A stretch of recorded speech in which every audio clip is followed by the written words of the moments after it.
گزارش ہے ایک مرتبہ سورہ حمد کی تلاوت فرما کر روح اقدس بی بی خدیجۃ الکبریٰ سلام اللہ علیہ کو ارسال فرمائیں۔ بسم اللہ۔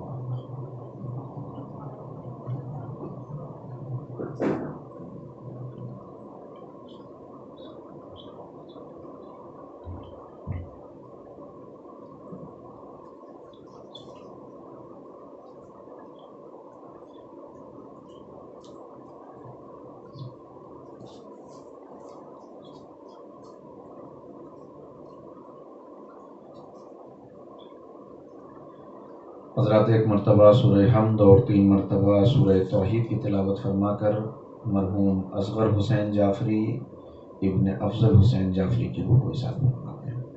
بسم اللہ۔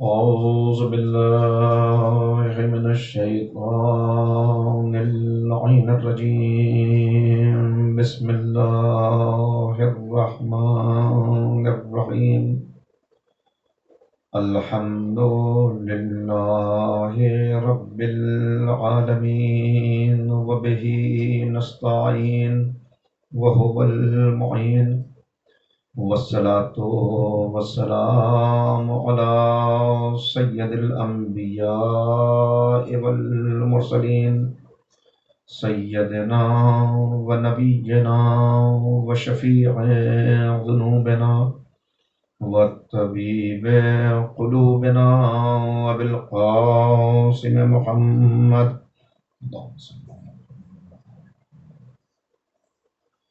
وآلہ الطیبین الطاہرین المعصومین المظلومین المنتخبین المنتجبین، اما بعد فقد قال اللہ تبارک و تعالی فی کتابہ المجید وفرقانہ الرشید وقولہ الحق، بسم اللہ الرحمن الرحیم، یا ایہا الذین آمنوا ان تنصروا اللہ ینصرکم ویثبت اقدامکم، صدق اللہ العلی العظیم۔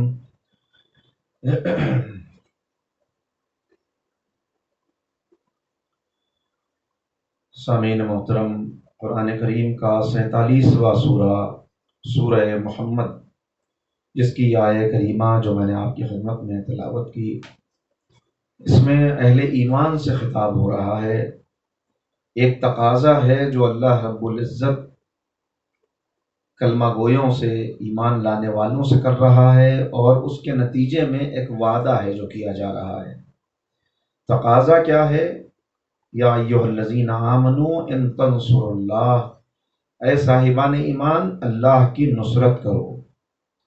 اور اس کے بعد وعدہ کیا ہے؟ ان تنصروا اللہ ینصرکم ویثبت اقدامکم، تم اللہ کی مدد کرو، اللہ تمہاری مدد کرے گا اور تمہارے قدموں میں ثبات عطا کر دے گا، تمہیں تقویت عطا کرے گا۔ یعنی کیسا ہی ماحول ہو، کیسے ہی حالات ہوں، کتنی ہی مخالفتیں بڑھ جائیں، تمہارے قدموں میں ثبات عطا ہوگا، تمہیں اللہ کی نصرت اور مدد ملے گی، مگر شرط یہ ہے کہ پہلے تم اللہ کی مدد کرو۔ لمحہ فکریہ ہے کہ کیا حقیر بندہ بھی اللہ کی مدد کر سکتا ہے؟ ہم کس طرح اللہ کی مدد کر سکتے ہیں؟ بات یہ ہے کہ جب ہم ذرا غور و فکر کرتے ہیں تو نتیجہ یہ سامنے آتا ہے کہ اللہ کے دین کو ہر دور میں نصرت اور مدد کی ضرورت ہے۔ دین ہمیشہ اپنے چاہنے والوں سے یہ تقاضا کرتا ہے کہ نصرت کے لیے کھڑے ہو جاؤ، اپنے آپ کو آمادہ کرو، لبیک کہو. اور دین کا یہ تقاضا کبھی ختم نہیں ہوتا، لیکن ماحول کے اعتبار سے، حالات کے اعتبار سے یہ تقاضا بدلتا رہتا ہے، کیونکہ زمانہ ایک جگہ ٹھہرا نہیں رہتا اور حالات ایک جیسے نہیں رہتے. لہٰذا یہ تقاضا بدلتا رہتا ہے، مگر یہ تقاضا نصرت دین کا کبھی ختم نہیں ہوتا. کبھی ضرورت ہوتی ہے کہ دین کو آگے بڑھانے کے لیے، دین کے فروغ کے لیے، ابتدا میں جب دین کا پرچم بلند کر کے کوئی پیغمبر دنیا کے سامنے آئے تو اس نبی کی نصرت کی جائے اور اس پیغام کو آگے بڑھایا جائے. کبھی ضرورت ہوتی ہے کہ اس دین کی بقا کے لیے اقدام کیے جائیں. کبھی ضرورت ہوتی ہے کہ اپنے دولت سے مدد کی جائے. کبھی ضرورت ہوتی ہے کہ اپنی طاقت سے مدد کی جائے. کبھی ضرورت ہوتی ہے کہ اپنی اولاد سے مدد کی جائے. یہ تقاضا بدلتا تو رہتا ہے، مگر یہ تقاضا کبھی ختم نہیں ہوتا. اور یہ اللہ رب العزت کا بڑا احسان ہے کہ اس نے دین کی اس نصرت کو اپنی نصرت قرار دے دیا کہ اگر تم دین کی نصرت کرو تو گویا تم نے دین کی نصرت نہیں کی بلکہ اللہ کی نصرت کی. اور جب تم نصرت کے لیے کھڑے ہو جاؤ گے تو پھر اس کی مدد بھی آئے گی، اس کی نصرت بھی آئے گی اور تمہارے قدموں میں ثبات عطا ہو جائے گا.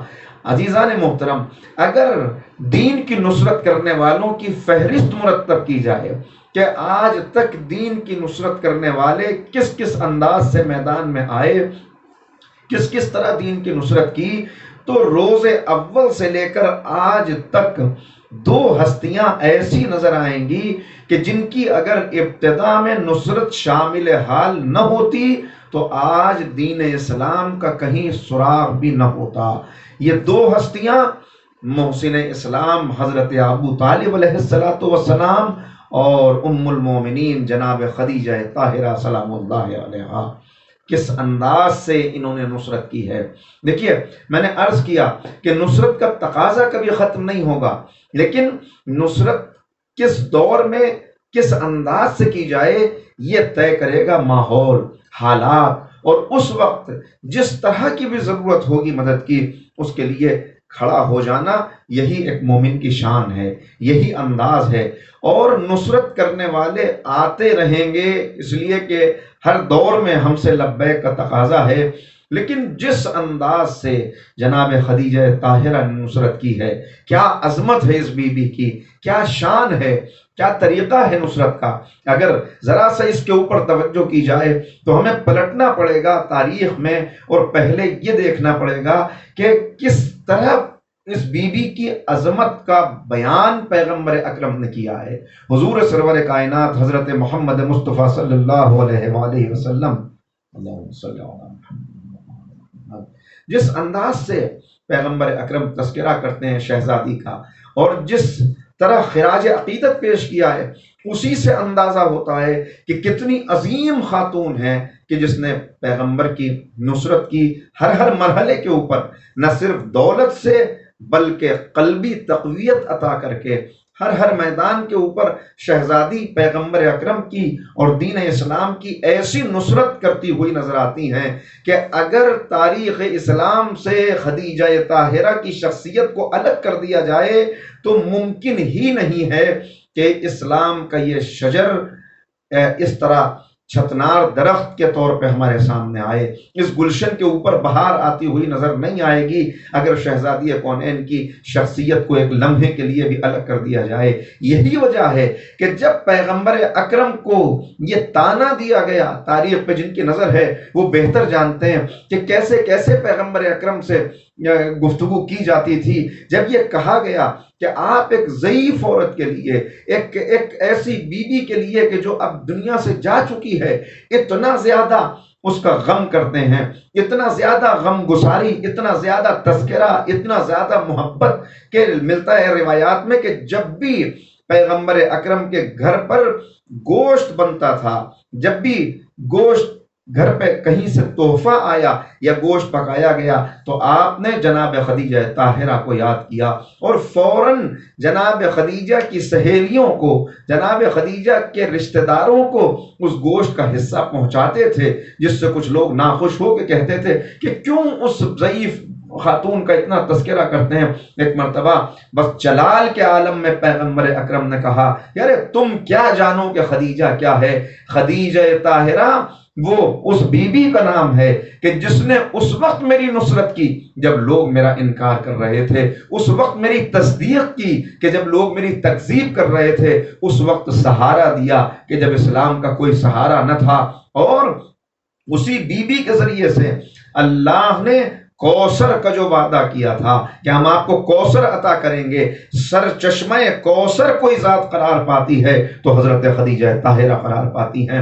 اور ذرا اندازہ لگائیں کہ اس دور میں جب کوئی کہہ رہا تھا کہ معجزہ دیکھیں گے تو ایمان لائیں گے، چاند کو 2 ٹکڑے کر دیجئے، سورج کو پلٹا دیجئے، ستاروں کو اتار دیجئے، شجر اور اس شجر کو بلائیے کہ کلمہ پڑھتا ہوا آپ کی خدمت میں آ جائے، جب ایسے تقاضے لوگ کر رہے ہیں اس وقت شہزادی کونین نے کسی قسم کا کوئی تقاضا نہیں کیا، نہ یہ کہا کہ معجزہ دکھائیے، نہ یہ کہا کہ کوئی دلیل دیجئے کہ آپ اللہ کے رسول ہیں، بلکہ ایسے حالات میں پیغمبر کی تصدیق کی کہ ائمہ طاہرین اس تصدیق کی بنا پر، اس نصرت کی بنا پر شہزادی کونین کی عظمت کو بیان کرتے ہوئے نظر آتے ہیں۔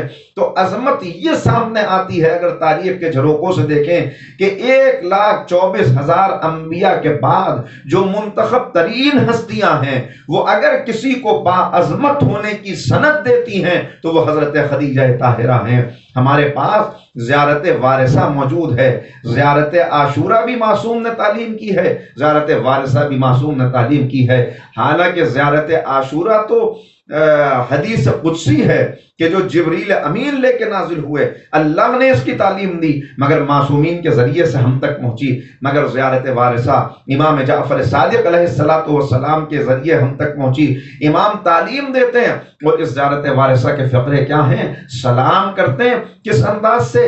السلام علیکہ یا وارث آدم صفوت اللہ، السلام علیکہ یا وارث نوح نبی اللہ، السلام علیکہ یا وارث ابراہیم خلیل اللہ، السلام علیکہ یا وارث موسیٰ کلیم اللہ۔ اور اس کے بعد سلسلہ آگے بڑھتا ہے اور پھر انداز بدلتا ہے۔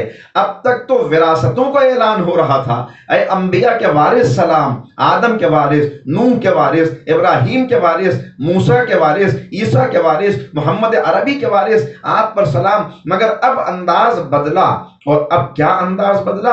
السلام علیکہ یبن رسول اللہ، السلام علیکہ یبن امیر المؤمنین، السلام علیکہ یبن فاطمہ الزہراء، السلام علیکہ یبن خدیجہ الکبریٰ۔ یعنی معصومین نے یہاں، امام معصوم نے تعلیم دے کر اس زیارت کی ہمیں بتا دیا کہ 1,24,000 انبیاء کے بعد انبیاء کی وراثتیں اپنی جگہ مگر بیٹا ہونا اپنی جگہ ہے۔ اگر سید الشہداء کو سلام کیا جائے گا بیٹا کہہ کر تو رسول خدا کے بعد، علی مرتضیٰ کے بعد، حضرت فاطمہ کے بعد اگر کسی بی بی کا نام آئے گا، اگر کسی باعظمت شخصیت کا تعارف ہوگا تو وہ حضرت خدیجہ طاہرہ ہیں۔ یعنی 1,24,000 انبیاء اور معصومین کے بعد جو معصومین کی نگاہ میں سب سے زیادہ باعظمت اور سب سے زیادہ صاحب فضیلت بی بی ہیں وہ حضرت خدیجہ طاہرہ سلام اللہ علیہا ہیں۔ یہی تو وجہ ہے، ایک صلوات پڑھنے مل کے محمد و آل محمد، اللہم صلی علی محمد۔ یہی تو وجہ ہے کہ پیغمبر اکرم کے ذریعے سے اللہ سلام کہلاتا ہے۔ ذرا اندازہ کریں اس بی بی کی عظمت کا کہ جسے اللہ سلام کہلاتا ہو، اور کوئی ایک موقع نہیں ہے، کئی مواقع ایسے ہیں کہ جہاں شہزادی کو اللہ نے سلام کہلایا۔ آج قرآن کریم کے اندر اللہ کے سلام موجود ہیں، ہم سلام کرتے ہیں اور کس انداز سے سلام کرتے ہیں؟ سلام علی نوح، سلام علی موسیٰ و عیسیٰ، سلام علی آل یاسین۔ یہ ہمارے سلام کرنے کا ہم جو ان کو علیہ السلام کہتے ہیں اس کا سبب کیا ہے؟ اس لیے کہ اللہ ان ہستیوں کو سلام کر رہا ہے۔ تو جہاں اللہ نے ان انبیاء کو اپنا سلام بھیجا وہاں جناب خدیجہ کو سلام بھیجا۔ صرف دولت کے ذریعے سے مدد نہیں کی، دولت کے ذریعے سے نصرت کرنا یہ بھی بہت بڑی فضیلت ہے، اس لیے کہ دولت کی محبت ہر انسان کے دل میں ہوتی ہے، اور خاص طور پر خواتین کے دل میں اور دولت کی محبت کچھ زیادہ ہوتی ہے۔ مگر اس محبت کو، ان جذبات کو قربان کر دیا اسلام پر، اور کس انداز سے قربان کر دیا کہ وہ بیوی جسے دور جاہلیت میں وہ بدو عرب طاہرہ کہتے ہوں، وہ ان سے طاہرہ جس نے اپنے آپ کو کہلوا دیا ہو، ان سے جس نے اپنے آپ کو امانت دار کہلوا لیا ہو، وہ بیوی جس کی دولت کا عالم یہ ہو کہ اس وقت دولت پہچانی جاتی ہے کہ کوئی دولت مند ہے۔ کس اعتبار سے دولت پہچانی جائے گی؟ یا مکان سے، کہ اگر کسی کا 2 منزلہ مکان ہے تو وہ دولت مند ہے، اگر کسی کے پاس زیادہ اونٹوں کی تعداد ہے، مویشی زیادہ ہیں تو وہ دولت مند ہے، اگر کسی کے پاس غلام اور کنیز زیادہ ہیں تو یہ معیار دولت ہے۔ اگر اس اعتبار سے دیکھیں تو مکے کے اندر 2 منزلہ مکان اس دور میں اگر کسی کا ہے تو صرف جناب خدیجہ طاہرہ کا ہے۔ اور مویشیوں کا عالم یہ کہ کوئی کیا اس کی دولت کا اندازہ کرے گا کہ جس کے 70,000 اونٹ بیک وقت مصروف تجارت رہتے ہوں۔ تعجب ہو جاتا ہے لوگوں کو۔ آج اپنے لوگ بھی یہ خیال کرنے لگتے ہیں اور یہ اعتراض کرنے لگتے ہیں کہ مکہ تو اتنا سا تھا، اتنے سے مکے کے اندر 70,000 اونٹ بھلا کیسے ہو سکتے ہیں؟ کہاں باندھے جاتے تھے؟ کہاں کھاتے پیتے تھے؟ یہ اس طرح کے اعتراضات ہیں کہ جو تاریخ سے بے خبری کی بنا پر اور شہزادی کی عظمت کو نہ سمجھنے کی بنا پر اعتراضات کیے جاتے ہیں۔ ورنہ ذرا اس دور کا نقشہ اگر ذہن میں رکھیں تو سب واضح ہو جائے گی بات کہ کس طرح شہزادی کے یہ اونٹ مصروف تجارت رہتے تھے۔ مگر اس سے پہلے بات کو یہاں مکمل کروں، 2 منزلہ مکان شہزادی کے پاس ہے، 70,000 اونٹ شہزادی کونین کے پاس، شہزادی کے پاس، اور کنیزوں کی تعداد اور غلاموں کی دیکھی جائے تو اس دور میں کہ جہاں کسی کے پاس ایک غلام اور کنیز کا ہونا بھی بڑی بات تھی، وہاں 400 غلام اور کنیزیں بیک وقت شہزادی کے پاس موجود ہیں، ملکۃ العرب۔ اور عالم کیا ہے کہ اگر راستے کے اوپر چلتے ہوئے کوئی کنیز اور غلام ایسا نظر آتا تھا کہ جس کا لباس قیمتی ہو تو لوگ کہتے تھے کہ اس کا قیمتی لباس اور اس کنیز کے اچھے زیورات دلیل ہے اس بات کی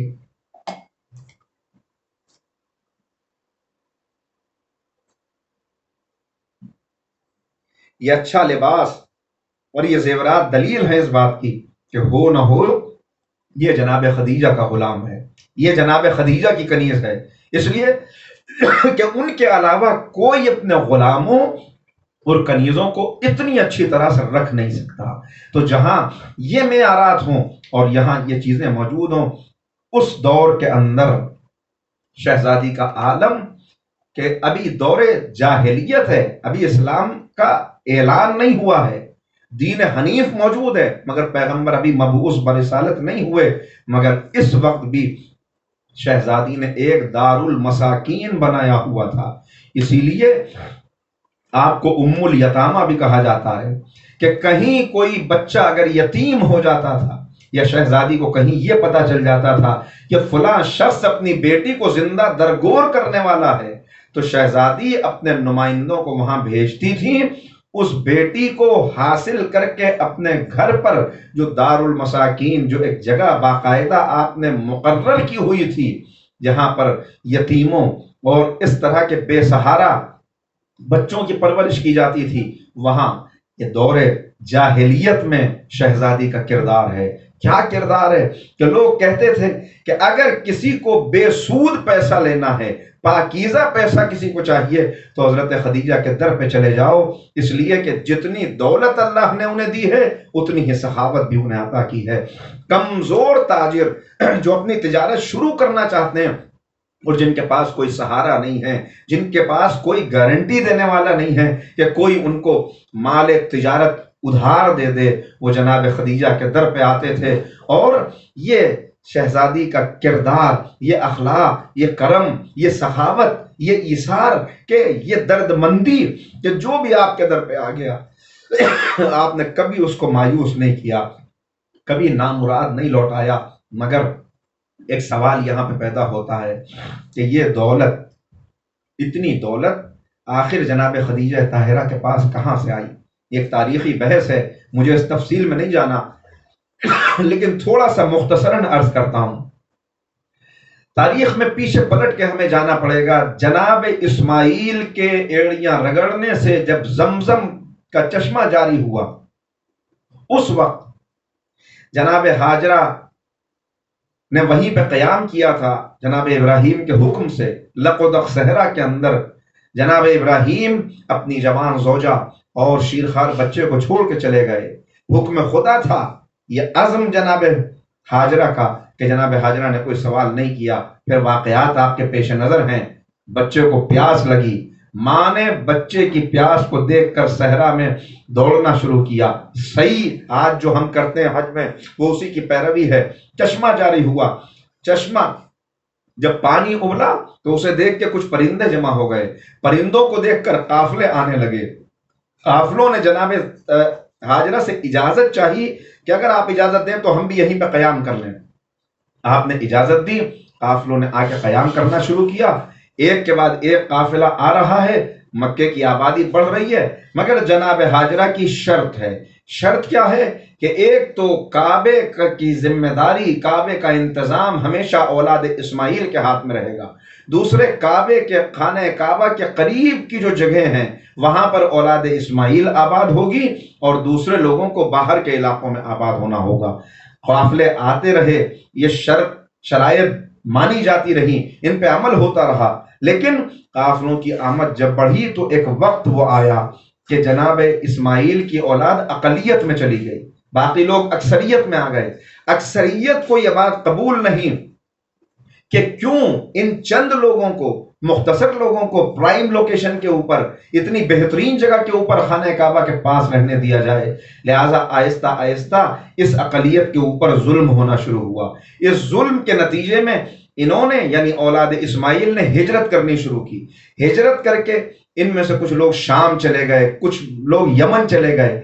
یمن جو لوگ آئے، یمن میں بہت اچھی دولت کی فراوانی تھی، بہت اچھے مواقع تھے تجارت کے، مال حاصل کرنے کے، لہٰذا یہاں ان لوگوں نے بہت محنت کی، مال حاصل کیا۔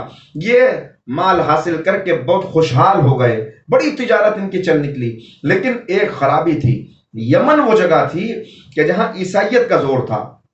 عیسائیت کا زور ہونے کی بنا پر آہستہ آہستہ دین ابراہیم پر جو لوگ قائم تھے اولاد اسماعیل میں، وہ عیسائی ہونے لگے۔ چونکہ اس وقت اجازت ہے کہ چاہے دین ابراہیم پر ہو، چاہے عیسائی ہو جاؤ، چاہے یہودی ہو جاؤ، اجازت ہے، اس کے اندر کوئی اعتراض نہیں ہے۔ لہذا عیسائی ہونے لگے۔ جب وہ عیسائی ہوئے اور باعمل انہوں نے ہونا شروع کیا، تو عیسائیت کا اس وقت کا تقاضا یہ تھا کہ اگر اللہ کی رضا حاصل کرنی ہے، اگر واقعی کامیاب مومن بننا ہے، تو تمہیں رہبانیت اختیار کرنی ہوگی، یعنی اپنی دولت کو قربان کر کے، اپنے وطن کو چھوڑ کر، اپنے اہل خانہ سے جدائی اختیار کر کے، کہیں گفا میں جا کر، کہیں پہاڑ پر جا کر، کہیں تنہائی میں جا کر، کہیں صحرا میں جا کے زندگی گزارنی ہوگی۔ اس شرط کو انہوں نے قبول کیا۔ یہ 4th جنریشن تھی جناب اسماعیل کی، اور یہ پردادا کا دور تھا جناب خدیجہ طاہرہ کے۔ آہستہ آہستہ لوگ اپنی دولت چھوڑ کر صحراؤں میں جانا شروع ہوئے، ساری دولت سمٹ کر جناب خدیجہ طاہرہ کے پردادا کے پاس آ گئی۔ وہ لوگ جاتے تھے، اپنی دولت چھوڑ جاتے تھے، اس لیے کہ انہیں تو راہب کی زندگی گزارنی ہے۔ یہ ساری دولت آ گئی جناب خدیجہ کے پردادا کے پاس۔ ادھر مکے میں جناب قریش آپ کا لقب ہے، اس لیے کہ آپ نے اپنے بچھڑے ہوئے قافلے کو، اپنے تمام اہل خاندان کو جمع کیا، آپ کا زور ہوا، آپ کی سرداری ہوئی، اور آپ نے سب کو جمع کرنا شروع کیا۔ چنانچہ یمن جو لوگ چلے گئے تھے ان کو دعوت دی کہ اب آپ واپس اپنے وطن میں آ جائیے، یہاں پہ حالات سازگار ہیں۔ اس طرح جناب خدیجہ کے دادا جب وطن واپس آئے تو کئی نسلوں کی دولت سمٹ کے ان کے پاس آ گئی تھی، جو ان سے منتقل ہوئی جناب خویلد تک، اور جناب خویلد کی بیٹی ہیں جناب خدیجہ، لہذا وہ دولت آئی جناب خدیجہ کے پاس، اور پھر جناب خدیجہ کی مہارت تجارت کے اندر، ان کی ایمانداری، ان کا حسن اخلاق، ان کا غریبوں کی مدد کرنا اور غمگساری کرنا، اس نے آپ کی تجارت کو مزید پھیلایا، اور اتنی تجارت بڑھی، اتنی دولت بڑھی کہ آپ کو ملکۃ العرب کہا جانے لگا۔ یہ وہ دولت تھی جو جناب خدیجہ کے پاس تھی۔ اور اب ذرا اندازہ لگائیں، دین تقاضا کر رہا ہے کہ نصرت کرو، نصرت کرو، دین کی تم نصرت کرو، اے اہل ایمان تمہاری نصرت کی جائے گی۔ اب کس انداز سے جناب خدیجہ نے نصرت کی ہے کہ ایک مسکراہٹ کے اوپر پیغمبر کی گویا ساری دولت نثار کرنے کے لیے تیار ہیں۔ عالم یہ ہے کہ جناب خدیجہ نے اپنی طرف سے خواستگاری کی، واقعات آپ کے علم میں ہیں، جناب خدیجہ پیغمبر اکرم کو خوب پہچانتی ہیں، لہذا جب قافلے کے ساتھ اپنے غلاموں کو روانہ کیا تو ان غلاموں سے میسرہ سے خاص طور پر یہ تاکید کر دی کہ میں تمہیں ان کے اوپر حاکم بنا کے نہیں بھیج رہی، بلکہ میں صرف اس لیے بھیج رہی ہوں کہ تم مجھے واپس آ کر حالات کی خبر دو۔ خبردار، یہ جیسے تجارت کرنا چاہیں، جس قیمت پہ مال دینا چاہیں، اسی قیمت پہ انہیں مال دینا، روک ٹوک نہ کرنا، کوئی سوال نہ کرنا، کہیں کوئی گستاخی نہ کرنا، ان کے ادب اور احترام میں کوئی کمی نہ آنے پائے۔ تمہیں صرف مجھے واپس آ کے رپورٹ کرنا ہے کہ انہوں نے کس طرح تجارت کی، کیسے اپنے مال تجارت کو فروغ کیا۔ یہ جناب خدیجہ کا بیان یہ خود اس بات کی گواہی دے رہا ہے کہ کیا احترام تھا پیغمبر اکرم کا اس دور میں بھی جناب خدیجہ کے دل میں۔ اور جب واقعات سے تصدیق ہو گئی، جن کو میں چھوڑ رہا ہوں اس لیے کہ وقت نہیں، تصدیق ہو گئی اور واضح ہو گیا کہ یہی وہ نبی ہے، تو اب جناب خدیجہ نے اپنی طرف سے رشتہ بھیجا، اپنی طرف سے رشتہ بھیجا۔ اور جب پیغمبر کے عقد میں آئی ہیں تو جناب ابو طالب کا خطبہ موجود ہے۔ جناب ابو طالب نے جو خطبہ دیا اس کے اندر جناب خدیجہ کا تعارف کرایا، امرأۃ کاملۃ، ایک ایسی خاتون جو کامل خاتون ہے۔ جناب ابو طالب کی زبان اقدس سے جناب خدیجہ کے لیے یہ جملے، یہ الفاظ، اور آگے چل کے فرمایا کہ یہ میمونہ ہیں، یہ عفیفہ ہیں، ہمارے لیے یہ شرف کی بات ہے کہ ان کا رشتہ ہمارے خاندان میں جڑ رہا ہے۔ اور اب جناب خدیجہ نے اپنی عظمت کا پہلا نشان چھوڑا اس وقت کہ جب نکاح ہو چکا، پیغمبر اکرم کے پاس اپنا کوئی گھر نہیں ہے اس وقت تک، جناب ابو طالب ہی کے گھر میں رہتے ہیں، لہذا نکاح کے بعد جب رخصت کا وقت آیا، پیغمبر چاہتے ہیں کہ اسی گھر میں واپس تشریف لے جائیں، مگر انتہائی عاجزی کے ساتھ، انکساری کے ساتھ جناب خدیجہ نے التجا کی کہ جب میں آپ کی کنیز ہوں تو میری دولت بھی آپ کی ہے، میرا مکان بھی آپ کا ہے، کیا یہ بہتر نہیں کہ آپ میرے مکان میں تشریف لے چلیں جو اب آپ کا مکان ہو چکا ہے، اس لیے کہ میں آپ کی کنیز بن چکی ہوں۔ لہذا جناب خدیجہ اس انداز سے درخواست کرتی ہیں اور پیغمبر اکرم اس مکان میں تشریف لے آتے ہیں۔ یہی مکان ہے جو بعد میں وحی کا مرکز قرار دیا، بلکہ آپ دیکھیں علماء کو اٹھا کر تو علماء کہتے ہیں کہ مکے میں خانہ کعبہ کے بعد سب سے مقدس جگہ اگر کوئی تھی تو وہ جناب خدیجہ طاہرہ کا یہی مکان تھا جو وحی کا مرکز ہے، جہاں سے ہجرت کے لیے اصحاب نکلے ہیں، جہاں شب ہجرت مولائے کائنات سوئے ہیں، جس گھر کے اندر جناب فاطمہ کی ولادت ہوئی ہے۔ افسوس ہے کہ آج اس مکان کے نشان آپ تلاش کرنا چاہیں تو ظالم حکومتوں نے اس کے نشان تک مٹا دیے ہیں، آج وہ مکان آپ کو نہیں ملے گا۔ کتنی عظیم تھی وہ جگہ کہ جہاں جناب فاطمہ کی ولادت ہوئی ہو، جہاں پہ وہی برابر وہی آتی رہی ہو، اللہ کے احکام، جہاں پر پیغمبر اپنے اصحاب کی تربیت کرتے ہوں، لیکن اس مکان کا نشان بھی ختم کر دیا گیا۔ اور یہاں سے اب جناب خدیجہ کی محبت دیکھیں، جناب خدیجہ کا ایثار دیکھیں، جناب خدیجہ کا ایمان، ایثار، توکل، جانثاری، حوصلہ، اور پیغمبر کے لیے بحیثیت بانی اسلام، بحیثیت یہ پیغمبر اسلام جو محبت ہے اس کی کوئی نظیر تاریخ کے اندر نظر نہیں آتی۔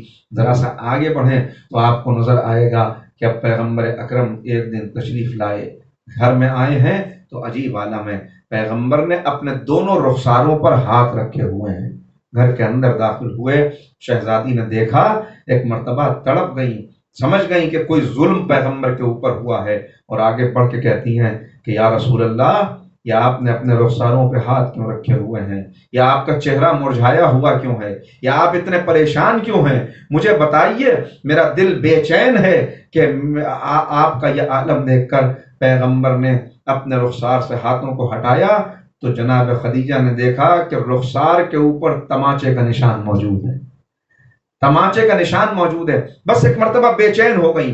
اسی وقت جناب خدیجہ اسی وقت جناب خدیجہ آمادہ ہوئی، گئی کہاں گئی؟ جناب حمزہ کے پاس، حمزہ جو شیر عرب کہلاتے ہیں، ٹائیگر آف عرب، وہاں پہنچی اور ایک مرتبہ جا کے کہا کہ اے حمزہ، تمہاری شجاعت کا چرچا سارے عالم میں ہے، سب تمہاری بہادری کا تذکرہ کرتے ہیں، مگر کس کام کی ہے تمہاری شجاعت کہ تمہارے یتیم بھتیجے کے اوپر لوگ ظلم کرتے ہیں، اس کے تماچے مارتے ہیں، اور تم ان کا انتقام بھی نہیں لے سکتے۔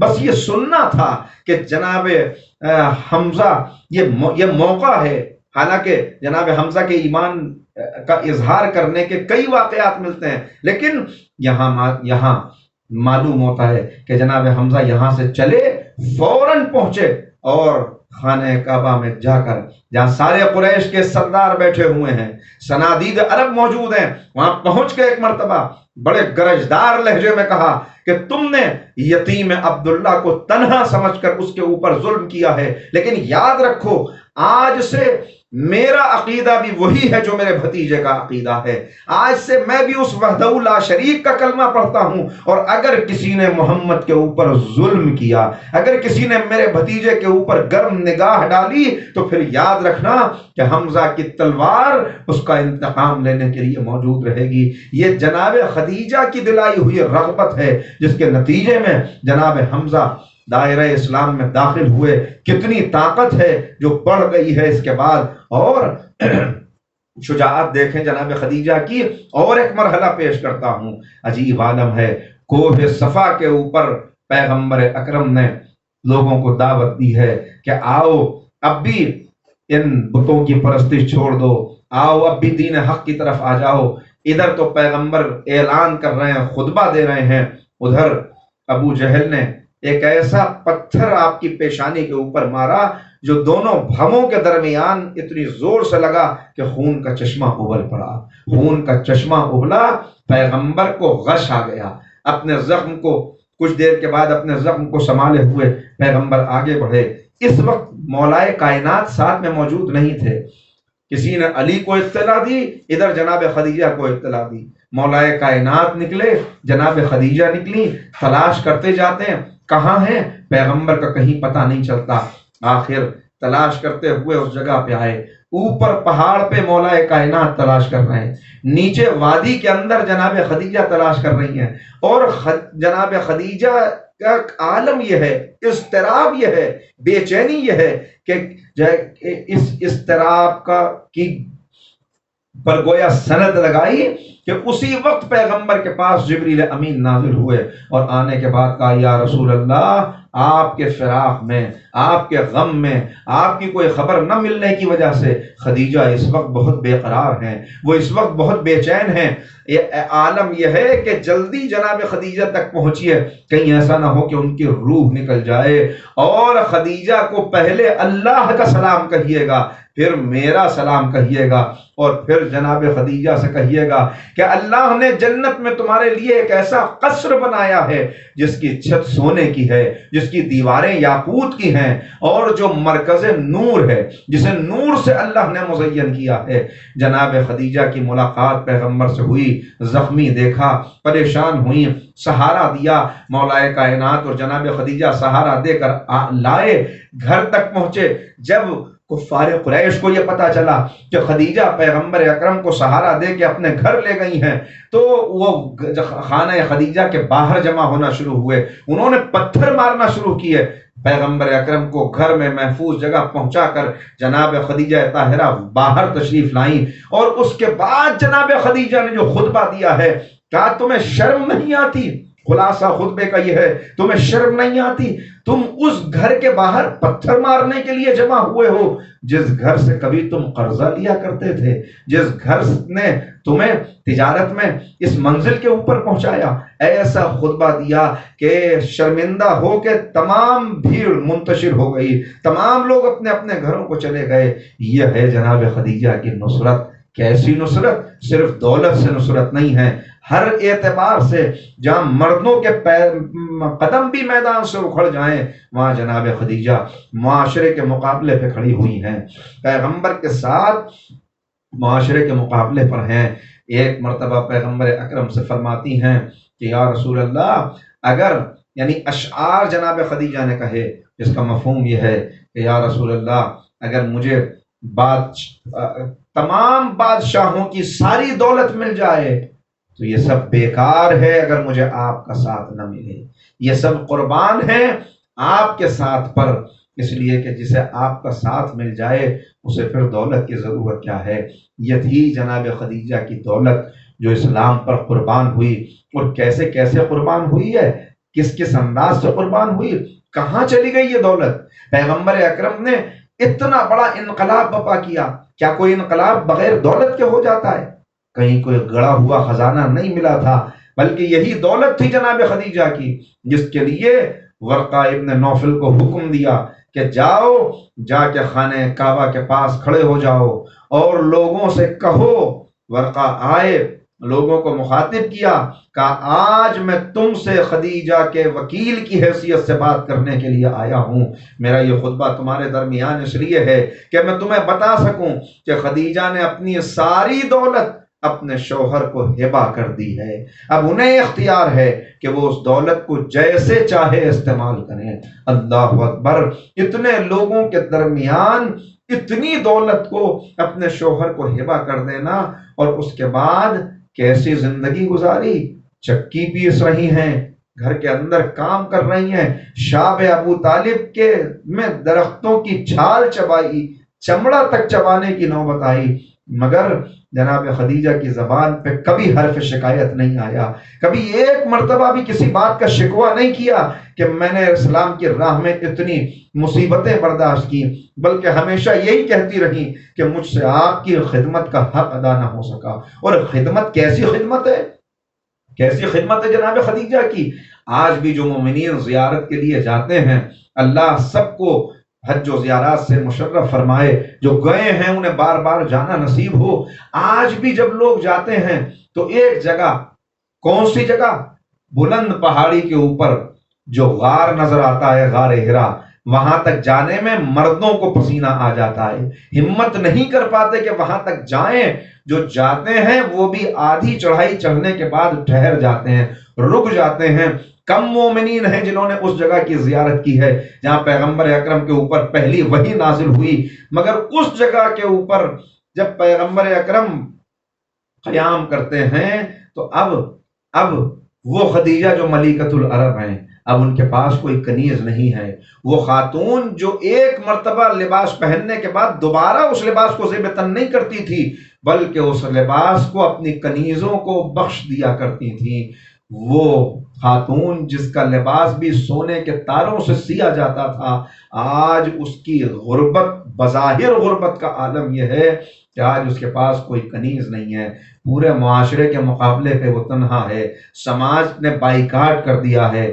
شوہر دور پہاڑ کے اوپر اللہ کی بندگی میں مصروف ہے، اور جناب خدیجہ اپنے ہاتھ سے کھانا پکاتی ہیں، کھانا پکا کر خود اس کھانے کو لے کے اس پہاڑی کے اوپر جاتی ہیں۔ جب شہزادی واپس آتی تھیں تو پیروں میں چھالے پڑ جاتے تھے، پیر لہو لہان ہو جاتے تھے، مگر ایک مرتبہ بھی شہزادی کی زبان پر کوئی حرف شکایت نہیں آیا۔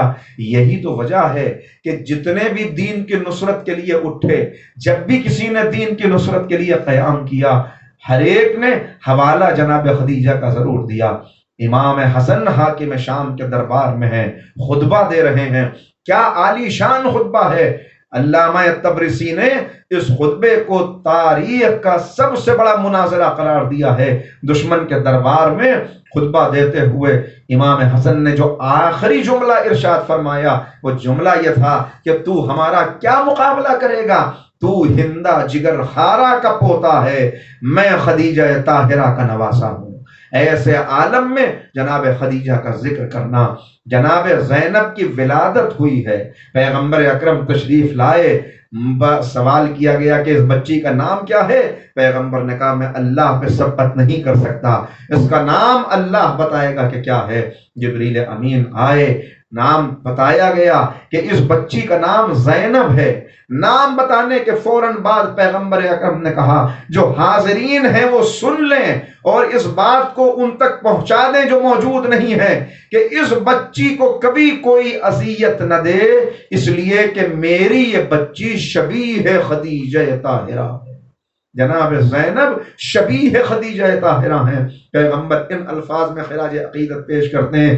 امام حسن دربار معاویہ میں خراج عقیدت پیش کرتے ہیں۔ امام حسین کربلا میں اپنا تعارف کراتے ہیں تو تعارف میں کہتے ہیں مجھے پہچان لو، جہاں سب کا تذکرہ کرتے ہیں میں محمد مصطفیٰ کا بیٹا ہوں، میں علی مرتضیٰ کا بیٹا ہوں، میں فاطمہ زہرا کا بیٹا ہوں، میں خدیجہ طاہرہ کا بیٹا ہوں، کیا مجھے نہیں پہچانتے کہ میں کس کا نواسا ہوں؟ جناب امام حسین، امام زین العابدین حاکم شام کے دربار میں خطبہ دے رہے ہیں، خطبہ دیتے ہوئے اپنا تعارف کرایا۔ کس انداز سے تعارف کرایا؟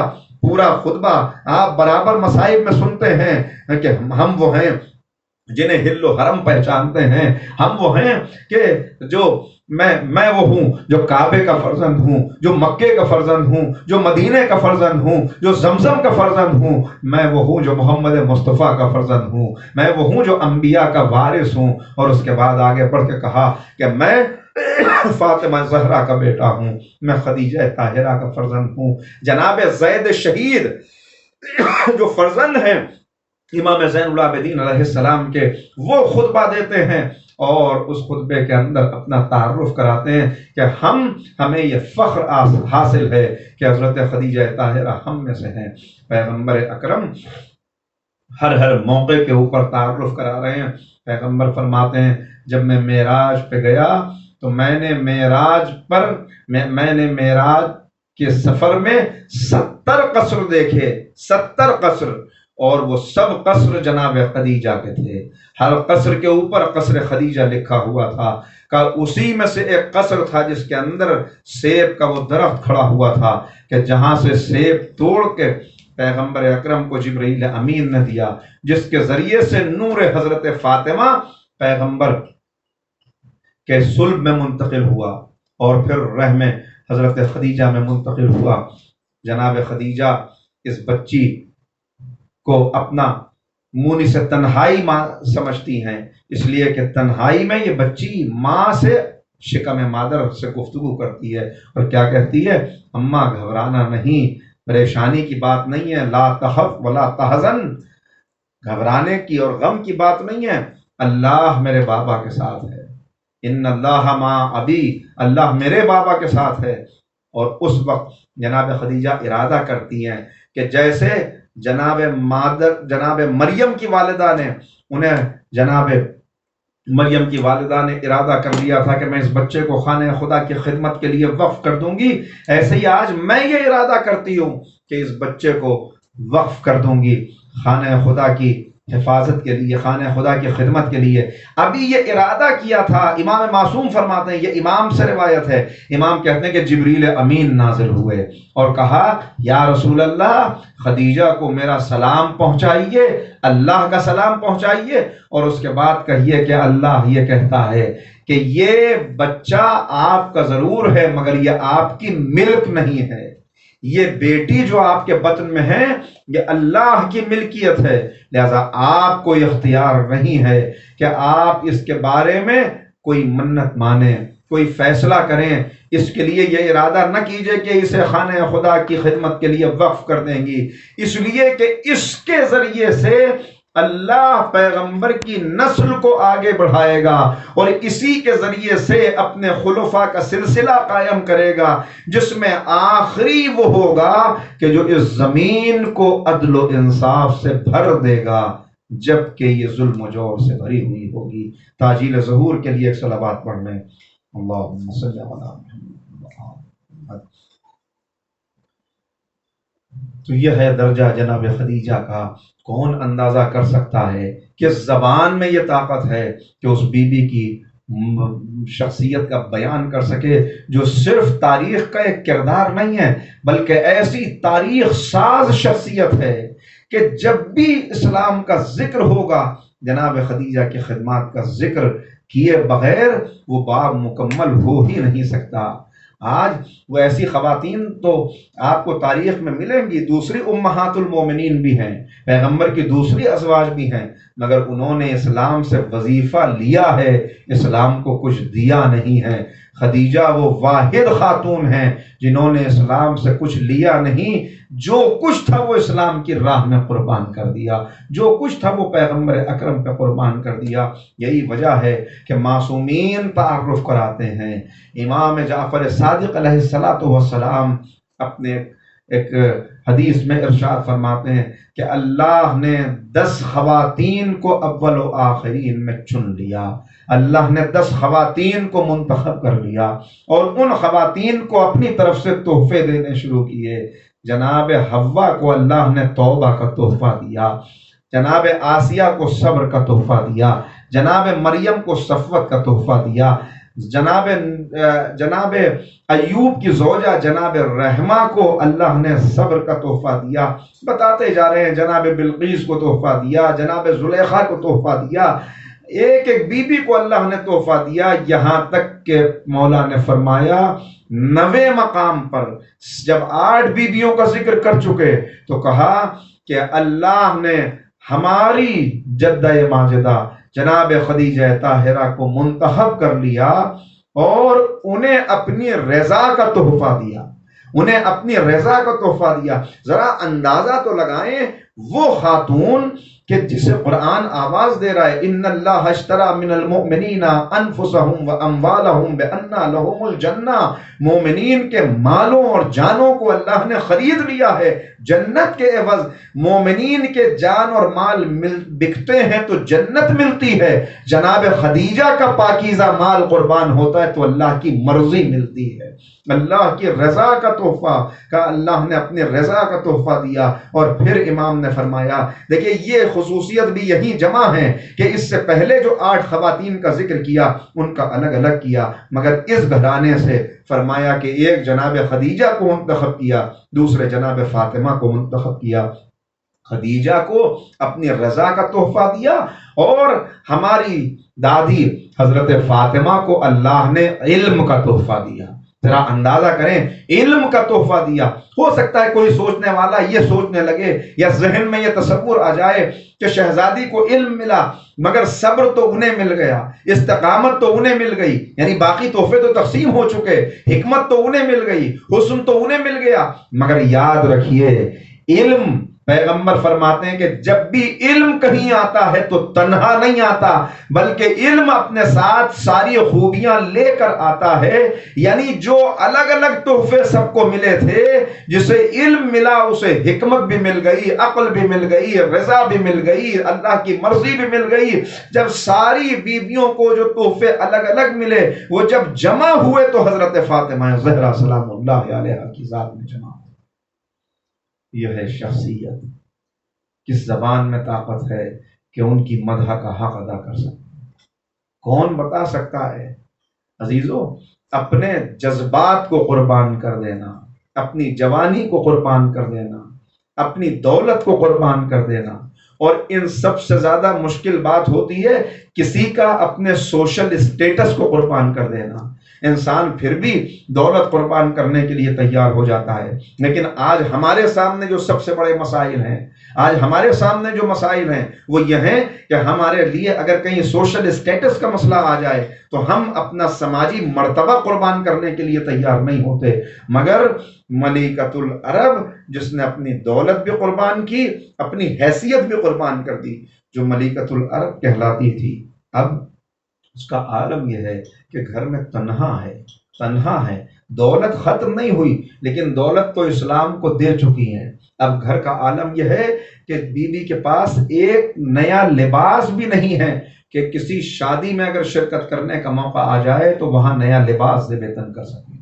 نہیں، ایسا فاقوں پہ فاقے ہو جاتے ہیں، گھر کا کام کرتے کرتے شہزادی کے ہاتھوں میں چھالے پڑ جاتے ہیں۔ کیوں کام کرنا پڑ رہا ہے؟ اس لیے کہ کتنے غریب مسلمان ہیں جن کا کھانا اسی گھر سے بن کے جاتا ہے۔ یہ دولت خدیجہ آخر کہاں قربان ہوئی، یا آخر گئی کہاں؟ اگر آپ دیکھیں حبشہ کے لیے جو ہجرت کر کے مسلمان روانہ ہوئے تھے، پہلی مرتبہ گئے چند افراد تھے، جب وہ واپس آئے اور دوسری مرتبہ قافلہ روانہ ہوا تو اس کے اندر بڑی تعداد میں مسلمان تھے۔ 80 لوگوں کا یہ قافلہ جب ہجرت کرتا ہے تو ان کے سارے اخراجات کس دولت سے انتظام کیا جا رہا ہے؟ جناب خدیجہ کی دولت ہے۔ اصحاب صفہ جو پیغمبر کے وہ اصحاب ہیں جن کے پاس کوئی رہنے کی جگہ نہیں، کوئی کھانے کا انتظام نہیں، ان کا کھانا، ان کا رہنا، ان کا سارا بندوبست کس دولت سے ہو رہا ہے؟ جناب خدیجہ کی دولت ہے۔ دوسرے ملکوں کے اندر دوسرے بادشاہوں کے پاس اپنے نمائندے، اپنے مبلغین پیغمبر بھیج رہے ہیں، یہ مبلغین کس کی دولت سے جا رہے ہیں؟ وہ جائیں گے، ان کے سفر کا انتظام ہوگا، صرف سفر کا انتظام نہیں، اگر وہاں قیام کریں گے تو ان کے رہنے کا اخراجات ہوں گے، وہ جب چلے جائیں گے تو ان کے پیچھے سے جو ان کے گھر والے ہوں گے ان کے اخراجات کے لیے انتظام کیے جائیں گے۔ یہ سارے انتظامات جناب خدیجہ کی دولت سے انجام پا رہے ہیں، یہاں تک کہ جب مکے سے پیغمبر مدینے آ گئے، یہ دولت کہاں تک چلی جو اسلام کو جناب خدیجہ نے دے دی، جس نے خود فاقے کر لیے، جس نے اپنے پیٹ پہ پتھر باندھ لیا، اس کی دولت مدینے میں بھی ایک لمبے عرصے تک پیغمبر اکرم کو مطمئن رکھتی ہے کہ خدیجہ کی دولت اسلام کے لیے موجود ہے۔ اپنی ذات کے لیے اس نے اس دولت کو استعمال نہیں کیا جب ایک مرتبہ دے دیا پیغمبر کو، مگر وہ دولت کہاں تک چلی کہ پیغمبر کو فکر ہوئی کہ ایک مسجد بنائی جائے، مسجد نبوی کے لیے جگہ پسند کی گئی، جو جگہ پسند ہوئی جہاں پیغمبر کا ناقہ بیٹھا، بات طے تھی کہ وہیں پر مسجد بنے گی۔ مسجد کی جگہ منتخب ہوئی، مسجد کی جگہ 2 یتیموں کی ہے۔ جب ان یتیموں کو بلایا گیا اور پوچھا گیا کیا اس کی قیمت ہے، تو اس کی قیمت 10,000 دینار قرار پائی۔ یہ 10,000 دینار جس پر آج مسجد نبوی بنی ہوئی ہے، جس زمین پر، اس کے 10,000 دینار یتیموں کو پیغمبر نے ادا کیے تو دولت جناب خدیجہ سے ادا کیے۔ اللہ اکبر! کون اندازہ کر سکتا ہے کیا بافضیلت بیوی ہے، کہاں سے زبان لائی جائے، جس نے اپنا سب کچھ قربان کیا ہے، اور کیسے قربان کیا۔ آج بس وقت نہیں بچا کہ میں اب بہت گفتگو کو آگے بڑھا سکوں، لہذا آخر کلام میں اتنا عرض کرتا ہوں کہ آج بھی اگر جناب خدیجہ کے احسانات کی فہرست بنائی جائے تو کسی قلم کے اندر یہ قوت نہیں ہے کہ ان سارے احسانات کو ضبط تحریر میں لا سکے، کسی ذہن کے اندر یہ صلاحیت نہیں ہے کہ حاشیہ خیال میں بھی ان سارے احسانات کو لایا جا سکے۔ جناب خدیجہ کے احسانات محدود نہیں ہیں مکے تک، اسی لیے تو پیغمبر اکرم نے جناب خدیجہ کی رحلت کے سال کو صرف اس دن کو یوم الحزن نہیں کہا، شہر الحزن نہیں کہا کہ یہ مہینہ غم کا مہینہ ہے، بلکہ عام الحزن قرار دیا، اس لیے کہ اب نہ ابو طالب باقی ہیں نہ جناب خدیجہ باقی ہیں۔ 2 محسن چلے گئے مگر دونوں کی نشانیاں موجود ہیں۔ اللہ نے ابو طالب کی قربانیوں کے نتیجے میں صاحب ذوالفقار بیٹا عطا کیا ہے جو اب پیغمبر کی نصرت کرے گا۔ خدیجہ کی قربانیوں کے نتیجے میں صاحب تطہیر بیٹی عطا کی ہے جو اب پیغمبر کی قدم قدم کے اوپر نصرت کرے گی، اور ایسی اسلام کی نصرت ہوگی کہ اب رہتی دنیا تک اگر اسلام باقی رہے گا اور کہیں نصرت اسلام کا ذکر آئے گا تو بات اولاد خدیجہ کے اوپر جا کر رک جائے گی۔ یہ کس کے دودھ کی دھاریں ہیں جو کربلا میں خون بن کے بہہ رہی ہیں؟ یہ کس کا لہو ہے جو میدان کربلا میں بہایا جا رہا ہے؟ یہ خدیجہ اور ابو طالب ہی کا لہو ہے جو بہہ رہا ہے کربلا میں، جو ہر دور کے اندر جو قربانیاں ہیں یہ اولاد خدیجہ ہی کی قربانیاں ہیں. اور کیسی قربانیاں؟ اسی لیے بیوی کی زبان پہ کبھی شکوہ نہیں ہے، کبھی حرف شکایت نہیں. دیکھیے کیسی ہی خاتون ہو، لیکن کوئی ایک موقع ایسا ضرور آتا ہے کہ جب الجھ کے پریشان ہو کے یہ کہہ دیتی ہے کہ کبھی اپنی قسمت کا رونا رونے لگتی ہے، کبھی اپنے شوہر کو کچھ کہتی ہے، بعد میں بھلے ہی معذرت کر لے، مگر کوئی ایسا موقع نہیں ہے کہ جہاں شہزادی کی زبان پہ کوئی حرف شکایت آیا ہو. کبھی کچھ نہیں مانگا. ہاں وقت آخر ہے، شہزادی بستر شہادت پر ہیں، میں اسے بستر شہادت ہی کہوں گا، اس لیے کہ شاب ابو طالب میں جو گھاس آپ نے کھائی تھی، جو درختوں کی چھال آپ نے کھائی تھی، اسی وقت سے شہزادی کی بیماری کا سلسلہ شروع ہوا تھا. جو بیماری ختم ہوئی شہزادی کی رحلت پر، ارے ذرا اس تنہائی کا اندازہ لگائیں. سارا معاشرہ خلاف ہے، سب نے بیوی کو چھوڑا ہوا ہے، پورا گھر، اس کے اندر ایک 5 برس کی بچی، رہ کے یہ خیال آ رہا ہے میرے مرنے کے بعد اس بچی کا کیا ہوگا. اس لیے کہ باپ تو تبلیغ اسلام کے لیے چلا جائے گا، باپ تو دوسرے ہر وقت مارکوں کے اوپر رہے گا، یہ بچی گھر میں اکیلی رہے گی. ارے جب ماں بھی موجود نہ ہوگی تو کس کے گود میں سر رکھ کے یہ بچی اپنا درد بیان کرے گی. مگر شاید خدیجہ کو اطمینان ہے کہ یہ بچی بھی میری تربیت کا عجیب نمونہ ہے، یہ تو باپ کی ایسی خدمت کرے گی کہ باپ اس کو ام ابیہا کہہ کے پکارے گا. کوئی شکوہ اور شکایت نہیں کیا، مگر ہاں اتنا کہ جب پیغمبر اکرم مزاج پرسی کے لیے آئے اور شہزادی کو احساس ہے کہ اب وقت آخر آ گیا، تو اتنا کہا یا رسول اللہ مجھے معاف کر دیجئے گا، میں آپ کی ایسے خدمت نہ کر سکی جو خدمت کرنے کا حق تھا. اور اس کے بعد عجیب جملہ کہا میں نے آپ سے کچھ نہیں مانگا، مگر پھر بھی اگر کبھی کوئی گستاخی ہوئی ہو تو مجھے معاف کر دیجئے گا. اور میری ایک تمنا ہے، میری ایک خواہش ہے، میرے اندر آپ سے شرم آتی ہے، میں آپ سے بیان نہیں کر سکتی کہ میں کیا چاہتی ہوں، مگر میں نے اپنی بیٹی فاطمہ کو بتا دیا ہے، وہ آپ کو بتا دے گی کہ میری تمنا کیا ہے. یہ کہہ کے شہزادی دنیا سے رخصت ہو گئی.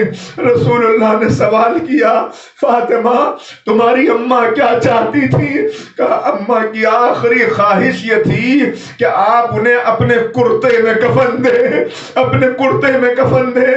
ارے کیا گزری ہوگی پیغمبر کے دل پر. بس شاید پیغمبر نے یہ جملہ کہا ہو اے خدیجہ جاتے جاتے بھی ہم پہ احسان کر کے چلی گئی، تمہیں پتا تھا کہ ہمارے پاس پیسے نہیں جو تمہارا کفن مہیا کر سکے، اس لیے اپنے کرتے میں کفن دینے کی درخواست کر دی. مگر کیا کفن ملا؟ جنت سے جبریل کفن دے کے آئے ہوں گے. میں فقرہ ہے کہ جب میدان محشر میں شہزادی کی سواری آئے گی تو 70,000 ملائکہ جناب خدیجہ کی سواری کے چاروں طرف ہوں گے اور ایک پرچم ہوگا جس کے اوپر اللہ اکبر لکھا ہوا ہوگا. مگر عزیزو کیا صرف اس دنیا میں مصائب اٹھائے؟ عزادارو ذرا سوچنا. نہیں مجھے تو شرم آتی ہے، ہاتھوں کو جوڑ کے کہتا ہوں اے روح خدیجہ ہمیں معاف کر دینا، ہم تجھ سے شرمندہ ہیں. اے روح خدیجہ ہمیں تو یہ حق بھی حاصل نہیں کہ ہم تیرا نام لے سکیں، اس لیے کہ بیوی ارے تیرے اوپر تو تیرے جانے کے بعد بھی مصیبتیں ہوتی رہی. کبھی تیری بیٹی کا پہلو شکستہ کیا گیا، کبھی اس کا دروازہ جلایا گیا، کبھی تیرا محسن. ہاں امام جعفر صادق علیہ السلام سے روایت ہے، امام کہتے ہیں کہ جب رجعت کا دور آئے گا، ائمہ کی واپسی ہوگی، اس وقت رسول کا دربار لگا ہوا ہوگا، لوگ پیغمبر کے پاس اپنی اپنی فریادیں لے کر آ رہے ہوں گے، پیغمبر اکرم بیٹھے ہوئے ہوں گے. کہ اس وقت آواز آئے گی سب ہٹ جاؤ. ایک بی بی اپنی فریاد لے کر آ رہی ہے کہ سب ہٹ جائیں گے. اور اس وقت جناب خدیجہ اس عالم میں داخل ہوں گی کہ آپ کی گود میں ایک بچے کا لاشا ہوگا اور پکار کے کہیں گی یا رسول اللہ فریاد کیا میں نے اسی لیے اپنا سب کچھ قربان کیا تھا کہ میرے اولاد پر یہ ظلم کیا جائے؟ پیغمبر سوال کریں گے، خدیجہ خدیجہ یہ تمہاری گود میں کس کا جنازہ ہے؟ تو جناب خدیجہ رو کے کہیں گی یہ میری بیٹی فاطمہ کا محسن ہے، یہ میرے محسن کا لاشا ہے جسے شہید کر دیا گیا۔ یہ سن کے پیغمبر بھی رونے لگیں گے، نبی بھی گریہ فرمائیں گے۔ ایک مرتبہ پیغمبر سوال کریں گے، خدیجہ اگر یہ محسن کا لاشا ہے تو فاطمہ کہاں ہے؟ وہ اپنے بچے کی فریاد لے کے کیوں نہیں آئی؟ بس یہ سن کے خدیجہ ماتم کرنے لگیں گی اور کہیں گی یا رسول اللہ فاطمہ کی گود بھی خالی نہیں ہے، اس میں بھی ایک ننھا 6 مہینے کا بچہ کربلا کا شیر خوار۔ ارے یہ مقدمہ پیش ہوگا اور جناب خدیجہ انا للہ و انا الیہ راجعون قضائہ و تسلیما لامرہ۔ بار الہ اس عبادت کو اپنی بارگاہ میں قبول فرما۔ معبود جہاں جہاں مومنین اکرام پریشانیوں میں ہیں، وبا پھیلی ہوئی ہے، بیماریاں ہر طرف ہیں، بار الہ جناب خدیجہ کے مصائب کا واسطہ سب کو اس بیماری سے، تمام بلا و مصیبتوں سے محفوظ فرما۔ بار الہ اہل بیت کے چاہنے والے جہاں جہاں ہیں ان کے جان مال عزت و آبرو کی حفاظت فرما۔ بار الہ تمام سننے والوں کو جہاں جہاں تک بھی یہ آواز جائے، جو بھی اس مجلس کو سنیں یا جہاں جہاں بھی مومنین ہیں، بار الہ ان سب کے مرحومین و مرحومات کے درجات کو بلند فرما۔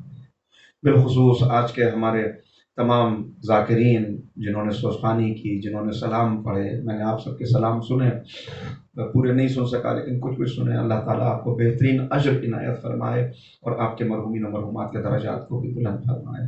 بار الہ اس ذکر کے صدقے میں ہمارے مظفر بھائی کے والد مرحوم جناب اصغر حسین جعفری ابن افضل حسین جعفری کے درجات کو بلند فرما اور انہیں کروٹ کروٹ جنت نصیب فرما۔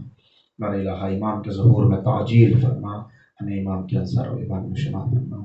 حضرات گزارش ہے کہ 1 مرتبہ سورہ حمد اور 3 مرتبہ سورہ اخلاص کی تلاوت فرما کر مرحوم اصغر حسین جعفری ابن افضل حسین جعفری کی روح کو حساب